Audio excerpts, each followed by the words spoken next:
Hello everyone and welcome back to the channel. Now, you've seen the review, you've seen the ride, you've seen the dashboard. Let's talk about the things I personally love about this scooter and the ones I don't. This is gonna be a handheld video. We'll make it quick. So, have my notes here. Let's get to it. First of all, the comfort. The comfort of this scooter, both on the road in the city and long distance touring, is nothing short of amazing considering the price point. The seat, the material, it's very hard to describe. This side is a bit textured, so you can, when you put your feet below you, you can hold on to the scooter. It's almost a bit as a tank grip on a motorcycle. Very similar in its texture and in its functionality. The way the seat is sculptured to give you perfect lumbar support on long distance trips. And if you want to stretch out, you have plenty of room to do it. It's extremely comfortable. The padding on the seat is a bit on the firm side, but that's, for me, at almost 100 kilograms, it's absolutely perfect. I would not have it any softer, because any softer in time it will squish itself and you will start feeling the underside support, the underside plastic support of the seat, and it will become very uncomfortable. Second thing, I really love the underseat storage. Let me just show you. 2 full face helmets you can fit inside here. It's extremely big. I have gone touring with the previous model, with the 2020 model. It has the same size underseat storage. I have gone on a 3-day trip with it without a top case. No top case, just what I could fit under the seat, and believe me, I could take absolutely everything and even bring home souvenirs. So really happy with the underseat storage. Also, I really like this cubby. This cubby is decently big, and you have a USB charger and a 12-volt outlet, both of them in here. On the other side, it's the battery, so you don't have anything there. The third thing, forgot how to count there. The wind protection. The wind protection, you cannot add anything to it. It's perfect from the factory. The windshield is at a perfect angle to take the wind off your chest and off your helmet, and it doesn't produce any buffeting. I had a Cruisym up to 145 kilometers an hour, and yes, it will go 145 kilometers an hour, the 300 model at least. No buffeting, extremely comfortable. The front fairings, they are wide enough to give you perfect protection, to shield your legs from the elements, from the wind, but slim enough so they can fit through city traffic. And also the wing mirrors. The wing mirrors are perfectly positioned, I know you can see this, in line with the handlebar. You have perfect vision, them being mounted up front. You're not looking at your elbow all the time. And also, the position that they have, they take the wind off your hands. And also the rain, if it starts raining. I haven't ridden one in proper rain. I have ridden it in just a drizzle. But I can say I was perfectly dry. Honestly, I was perfectly dry. Didn't get wet. Fourth, let's talk about the fourth thing I really like about this one. It's the chassis dynamics. And I'm not talking about chassis dynamics in the city. I'm talking about chassis dynamics on a wide open road, on a twisty road, on a mountain road. The long wheelbase coupled with the 14-inch tire up front and the 13-inch in the back, which are a bit small. The smallness of the tires give it agility, and you can flick it from left to right, and because of the wheelbase and the extremely low center of gravity, it is extremely stable when you flick it from left to right. And when you put it into a corner, when you set it on its side, it really gives the rider a certain sense of confidence, even though the position is that of a cruiser with your feet up front and you sitting lay back. But that position with you lower down on the seat, feet forward, laid back, you yourself help keep the center of gravity very low, and you have extremely good stability in high-speed corners, extremely good maneuverability in tight corners, and the scooter gives you a certain confidence, and you can really trust it and push it hard and have quite a lot of fun on mountain roads with it. I know scooters are supposed to be about city riding, but this is extremely fun on mountain roads. I was surprised by this, completely taken by surprise about how fun it is on mountain roads. And the fifth thing I really like about this model is the design. Honestly, I think SYM nailed it. They absolutely nailed it.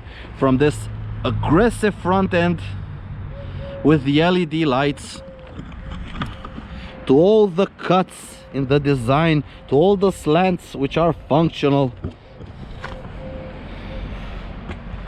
to this centerpiece that really ties the scooter together. It really brings the front end design and flows it to the back, to the dinky rear end. Just the design, honestly, is just pretty. It's aggressive. There's no two ways about it. There are a lot of, as you can see, straight cuts. It doesn't have rounded edges. It is extremely angular, but that just works. For 2021, it has a sense of aggression about it that you might not think is adequate for a small 300cc city scooter, but couple that with the chassis, with the dynamics of the scooter, it's a bit of a wolf in sheep's clothing, this one.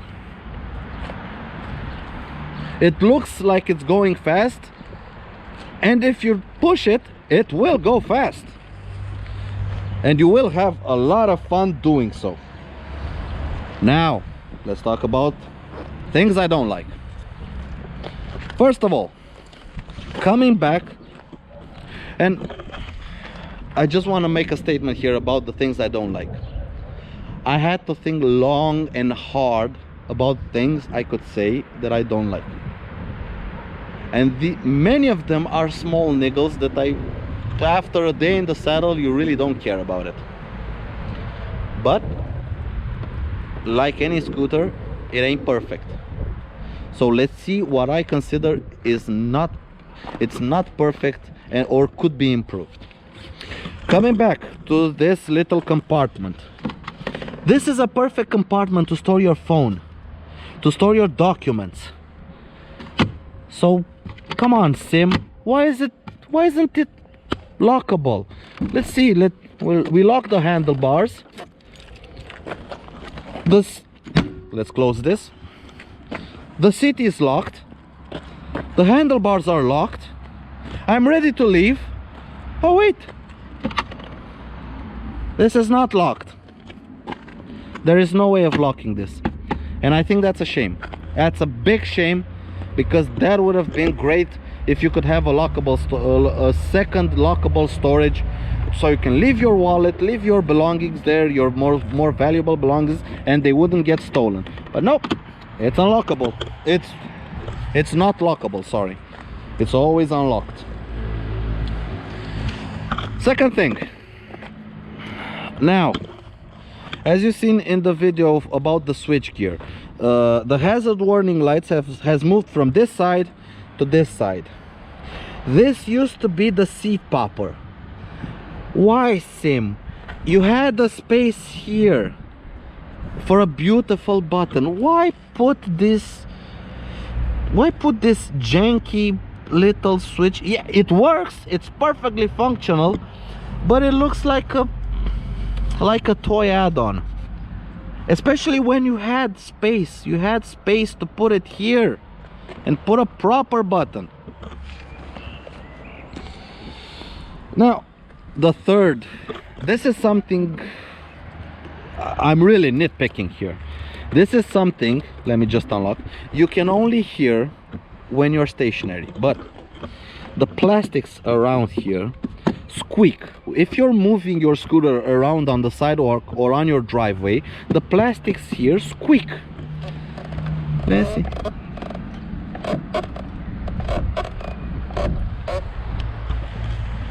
Surely something could have been done about that. Although, as I said, you only hear it when stationary and the engine off.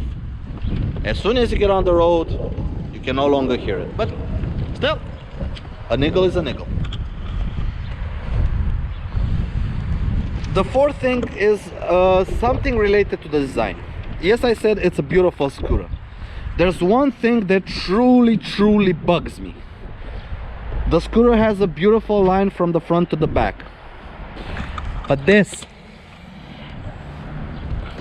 yeah, they're nice how they operate. You have to click them slowly, not like a gorilla. See, just slowly.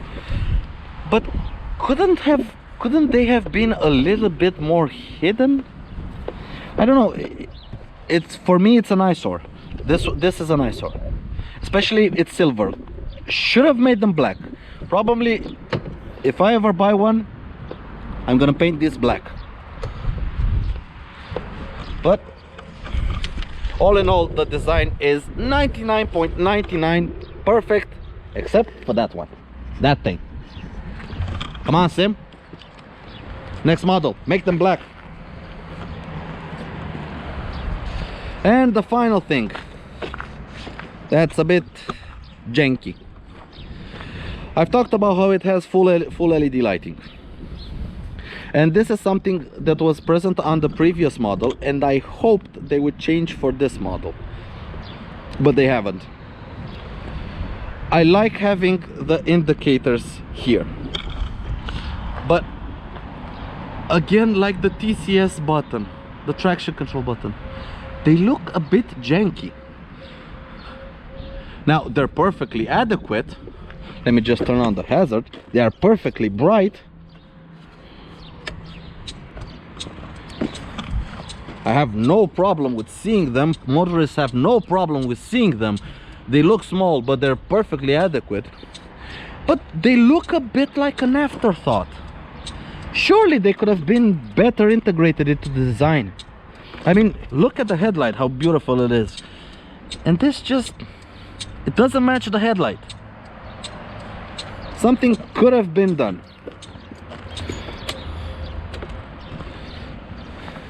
But all in all, honestly guys, this is a fantastic scooter from SYM. I have no problem in seeing it top the sales charts in a lot of European countries. It's perfectly sized for European roads. It's perfectly sized for European cities. If you're looking for a two-wheel vehicle that can do both city riding and long distance travel, and you're interested in a maxi scooter, take a good look at the Cruisym 300, the 2021 model. They've updated a few things from the previous model, fixed a few things, added traction control, added LED front headlights. They've really brought it into 2021 with a fighting chance of topping the sales charts. So that has been it. Those have been the 5 things I love about it and the 5 things I hate about it. Small niggles, but they're still niggles. That has been it for now for the coverage on the Cruisym Alpha 300. Maybe in the future, if I get some more seat time on it, I will do a few more videos. Maybe I'll do a tour on it. I'll talk to guys at SYM further in the summer when they can get stocks in, because honestly for the moment they cannot keep this thing in stock. They cannot keep it in stock. It's such a hot item at the moment, and sales are extremely, they're going well. Let's just say sales are going well for the guys. They're really happy with the new model, and I think SYM should be happy because they made a cracking scooter. So give this video a thumbs up if you liked it. Subscribe to the channel if you want to see more. I will try to cover a few other SYM models, since the guys are so nice. They're willing to let me borrow so I can film them. I'll think about, if you have a suggestion what other model I should review, put it down in the comments below, and then subscribe so you don't miss the video on that certain model that you commented about.